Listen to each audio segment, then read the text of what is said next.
Hey everybody, it is Dungeon Master Mark, and doing a quick, this is going to be a first in a series I'm going to call just tips and tricks. A couple people lately on the Facebook forums, one of the ones that I'm a moderator of the Dwarven Forge mods, people have asked, what's the easiest way to do elevations in your dungeon so you can make multi-story, like you guys have seen in some of my videos, right? So, there's several different ways.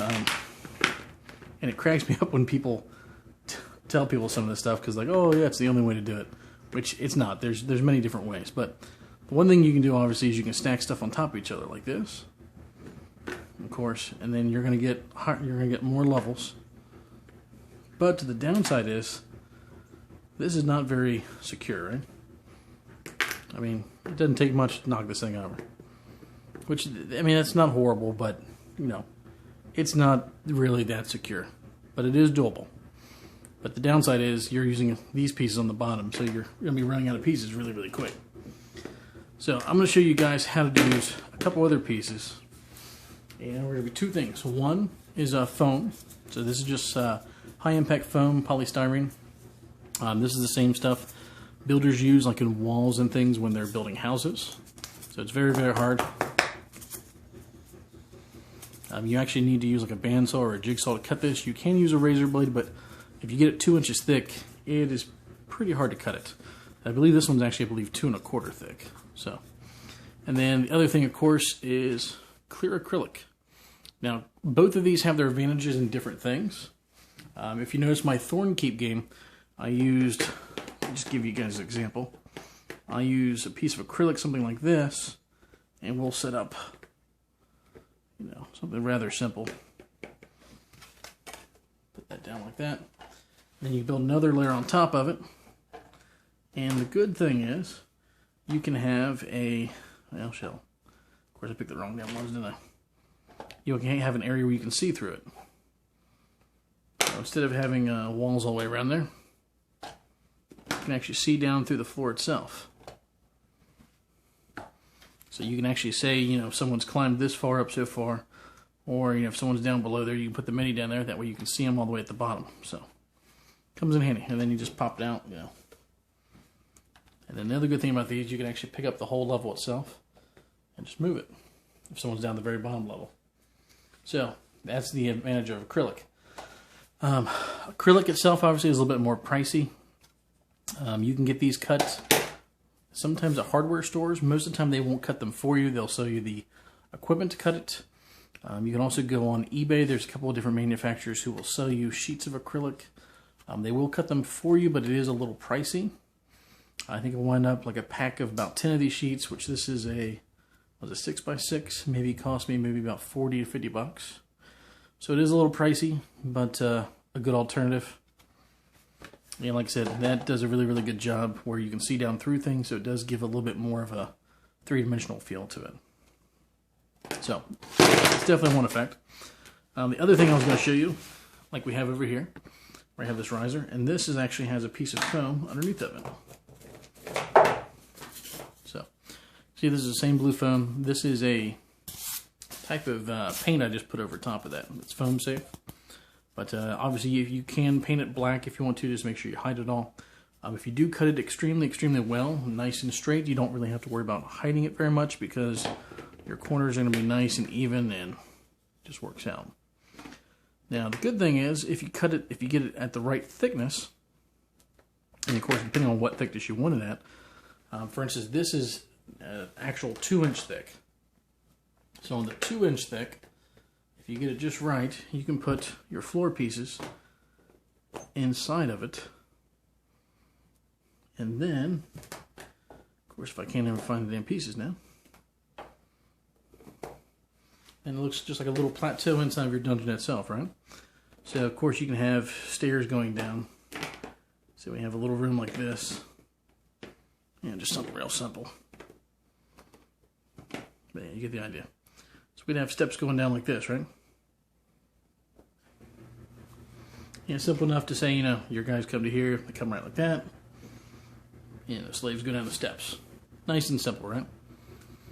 So make sure that pulls up pretty good there. Let me see if I can zoom in a little bit.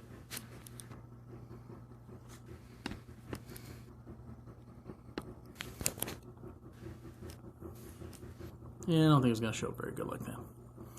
But anyway, you get the idea. So foam blocks obviously are a really, really nice way to do things of that nature. Now, the good thing about foam, if you do paint it with like the anti-slip paint, it has a really, really nice surface. You don't have to worry about stuff getting knocked over. It's not like when you're just stacking stuff on top of each other, you know, where people are going to barely touch something and it falls over. This, I mean,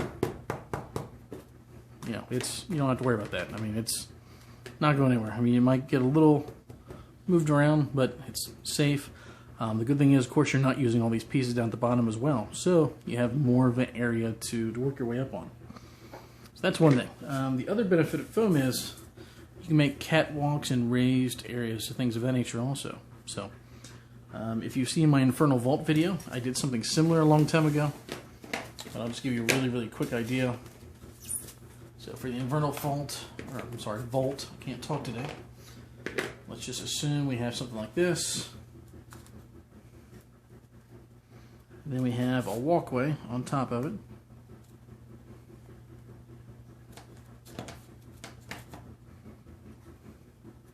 Just like that. So you can have people walking along here, and of course you have a second level dungeon down there. Now if you want to be crazy, in the Infernal Vault video I have another side of the dungeon over here. So this is just basically like a large raised catwalk area all the way up above here. And you can have another area of wall back here, so you have a room going down. So you gives your play surface a couple different perspectives. Obviously, someone down here is going to have partial cover. Someone who's over here on this side, they may even have full cover depending on where they're at down there. So it does throw in a little bit of mechanics you have to work out ahead of time. If you are playing in a group that you don't use those type of mechanics, you just give someone like a modifier. If you're playing 5th edition, I suppose you could do advantage, disadvantage, things like that. So it just kind of depends on your GMing style. But like I said, the foam itself is a very, very cheap and affordable way to do that as well. You can get I believe it's about a 10-foot long piece of this foam. It's about 10 foot by 6 foot. I believe it's about $50. So a block about this size is going to wind up costing you about $1 or so. Now that is taking into account a couple things. You're going to need to have like a jigsaw or maybe a bandsaw or something. And they do make particular blades for cutting foam. And you can see this has been cut by what's called an actual soft foam, a T-band blade. They're a little pricey. I think Bosch sells them for about $7 each. But if you do want to cut a lot of them, you may either want to have someone cut them for you or get the proper type of blade. That way you get nice, smooth cuts. Now these ones I still have to paint, but I'm probably going to work on that this weekend. And then you'll see these pieces being used in later videos. And that is about it for this video. That is the kind of trick and tip of the week, if you will. So like I said, the foam itself, like I said, there's a couple different ways you can use that for the smaller pieces. And then, of course, you could even have something of this nature where, say you have a walkway where it's slightly below the one you had before. And you can kind of add even like a third dimension in there. So you can have kind of like a step down where someone has to jump down or something. So, like I said, just ideas to work with. You have the 2-inch, which works really, really well if you want it to be flush with the top of the wall. The 2 1/4, almost a 2 3/8, like I said, it'll be that where it's just barely raised above it. So you have that little bit of a lip. So just give you guys something to think about. Any comments, thoughts, anything else you guys want me to do in a video coming up, please let me know. And I will try to get to it as soon as possible. Thanks.